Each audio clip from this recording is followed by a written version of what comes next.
안녕하세요. 한국공론포럼 박태순입니다. 우리가 공론장 절차에 대한 공부를 하고 있습니다. 그 가운데 공론장 진행에 대해서 공부를 하는데요. 지난 시간에 공론장 진행 첫 번째로 공론장 진행의 목적과 공론장 배치에 대해서 공부를 했습니다.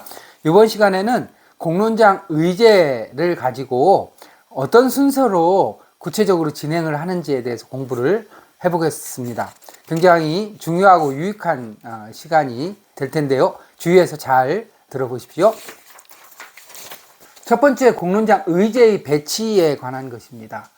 어떤 의제를 먼저 배치하는 것이 좋을까요? 의제가 한 가지인 경우도 있지만 의제가 여러 가지인 경우도 있잖아요. 예를 들면 소각장 관련된 주제를 가지고 논의를 하는 경우에 소각장과 관련된 환경성이 하나의 의제가 될 수가 있고, 그 다음에 건강 위해성, 재산상에 미치는 영향, 뭐 또 지역 사회에 미치는 영향, 이런 내용들이 의제가 될 수가 있는 것이죠. 그렇게 보통 공론장에서는 복수의 의제를 가지고 논의를 하는 경우가 굉장히 많습니다. 그런 경우에 어떤 의제를 먼저 논의하는 것이 좋을까요? 의제의 배치를 위해서 우리가 고려할 수 있는 내용에 대해서 간략하게 좀 살펴보도록 하겠습니다. 첫 번째는 인간 사고의 흐름을 반영하도록 의제 배치를 하는 것이 좋죠. 그래서 현황 파악, 문제점 도출, 문제 원인과 해결 과제, 해결 방향과 원칙, 대안 모색, 제약 조건 확인, 최적 대안 선택, 합의문 작성, 이렇게 이제 인간 사고의 흐름이 형성되잖아요.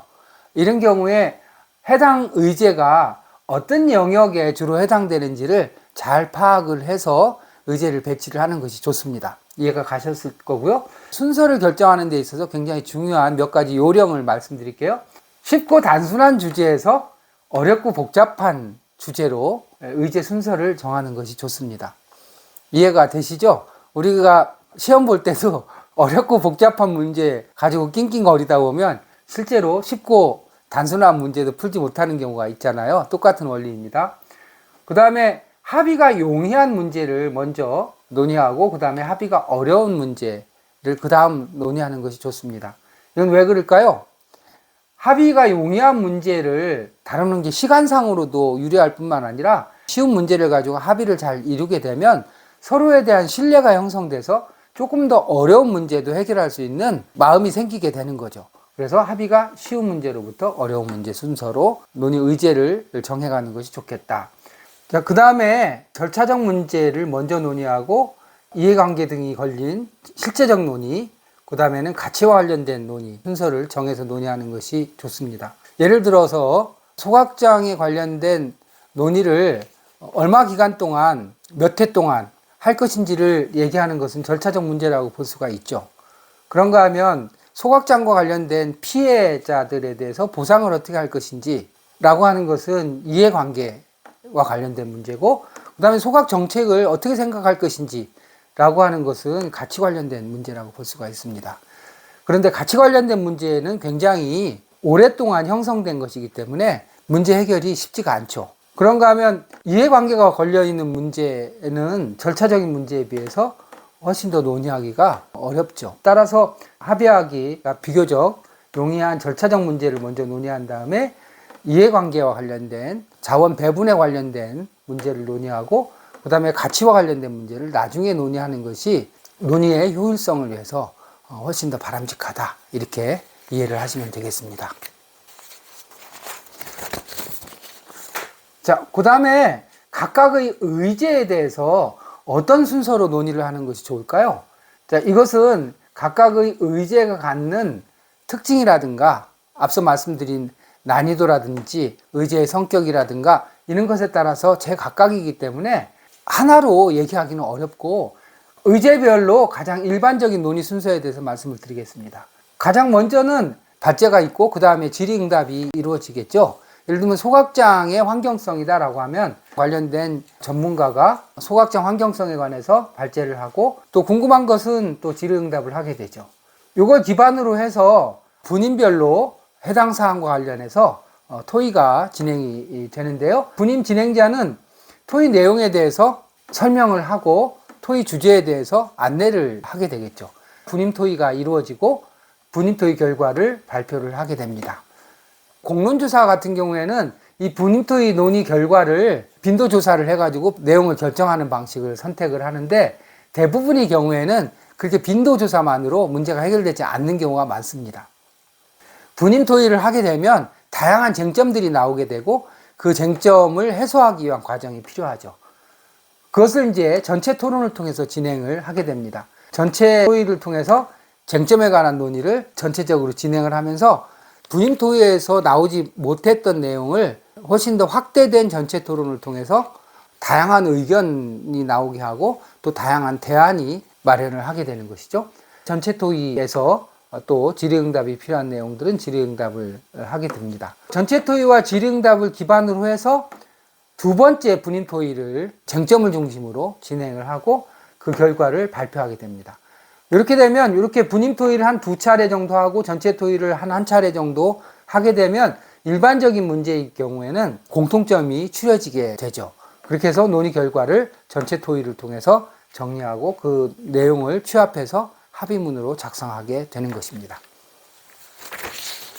의제별 논의를 하는 데 있어서 몇 가지 유의할 점이 있는데요. 첫 번째는 사안의 성격에 따라서 배치를 해야 되는 것이죠. 예를 들면은 정보 전달과 사실관계가 중요한 사안 같은 경우에는 발제 및 질의응답이 강조가 될 것입니다. 우리에게 익숙하지 않은, 예를 들면 뭐 원자력과 관련된 주제라든지 GMO와 관련된 주제라든지 이렇게 굉장히 과학적인 설명이 필요하거나 일상적으로 파악하기 어려운 문제 같은 경우에는 사안에 대한 발제 및 질의응답이 굉장히 강조될 수밖에 없겠죠. 그런가 하면 상호 이해와 공감대 형성이 중요한 거, 상호 이해가 충돌하거나 자원 배분과 관련된 이해가 걸려있는 문제 같은 경우에는 어떤 부분이 중요할까요? 쟁점 토론이 굉장히 중요하겠죠. 쟁점 토론을 통해서 이해가 어떻게 엇갈리는지 또 이해를 어떻게 나눌 것인지에 대한 논의 같은 것이 굉장히 중요할 것입니다. 갈등 해소와 대안 마련이 중요한 사안 같은 경우에는 인식의 폭을 훨씬 더 확장을 하고 브레인스토밍을 통해서 훨씬 더 다양한 대안을 마련할 필요가 있기 때문에 분임토의 정도 가지고는 아이디어가 충분히 모아지지 않을 가능성이 있죠. 따라서 전체 토론이 굉장히 중시될 수가 있습니다. 두 번째로는 분임토의와 전체 토론을 잘 결합하는 것이 굉장히 중요합니다. 분임토의에서 확정된 쟁점은 필요에 따라서 전체 토론을 통해서 확인할 필요가 있죠. 그리고 전체 토론을 통해 확인된 정보와 의견을 잘 취합을 할 필요가 있습니다.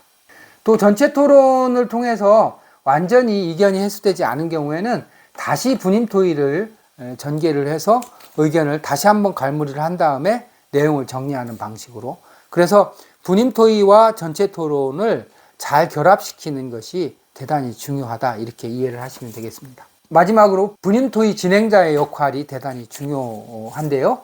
참여자들에게 충분한 발언 기회를 제공을 하고 이견이 표출되는 경우에는 쟁점화할 수 있는 것인지를 판단할 필요가 있습니다. 사람들의 의견이 제각각인 경우가 많잖아요. 뭐 생각의 차이든 이해관계의 차이든 진행자는 그 의견이나 생각의 차이가 어떤 것인지를 잘 포착할 수 있어야 된다는 것이죠. 어떻게 충돌하는지, 의견이 어떻게 다투어지는지 쟁점을 잘 확인을 한 다음에 그 쟁점을 기반으로 해서 논의를 심화시킬 수 있는 역량을 갖춰야 되는 것이죠. 따라서 분임토의 진행자가 갖춰야 될 것은 쟁점을 잘 포착하는 능력과 함께 그것을 조정할 수 있는 능력도 또한 갖추는 것이 바람직합니다. 그래서 일반적으로 분임토의 진행자를 퍼실리테이터라고만 표현하는 것은 굉장히 제한적입니다. 많은 경우에는 분임토의 진행자는 회의 진행은 기본적인 것이고 쟁점을 도출하고 그 다음에 그 쟁점을 조정할 줄 아는 미디에이터, 조정자로서의 역량을 갖추는 것 또한 대단히 중요하다, 이렇게 말씀을 드릴 수가 있습니다. 이렇게 해서 오늘 의제별 논의 순서와 관련된 공부를 하였습니다. 도움이 되셨나요? 도움이 되셨다면 구독과 좋아요 부탁드립니다. 감사합니다.